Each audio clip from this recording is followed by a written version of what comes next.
பண மதிப்பிழப்பு விவகாரத்தில் மத்திய அரசுக்கு எதிராக காங்கிரஸ் கட்சி சார்பில் ஆர்ப்பாட்டம் நடத்தப்பட்டது. போராட்டத்தில் பேசிய தமிழ்நாடு காங்கிரஸ் கமிட்டி தலைவர் திருநாவுக்கரசர், மாநில அரசு ஜல்லிக்கட்டுக்கு ஆதரவாக சட்டமன்றத்தில் கொண்டு வந்த சட்ட மசோதா குறித்து கேள்வி எழுப்பினார். இந்த மசோதா மக்கள் மீது கொண்டுள்ள அக்கறையால் நிறைவேற்றப்படவில்லை என்றும், மக்களின் போராட்டம் தந்த அழுத்தம் காரணமாகவே நிறைவேற்றப்பட்டதாகவும் விமர்சித்தார்.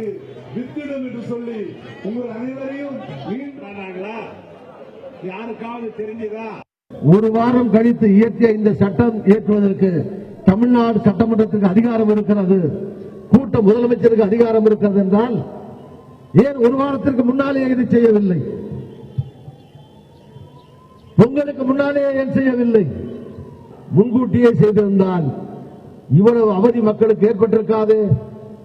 இத்தனை லட்சம் மக்கள் இரவு பகலாக காத்து கிடக்க வேண்டிய, பசியோடு பட்டினியோடு போராட வேண்டிய நிலை ஏற்பட்டிருக்காது.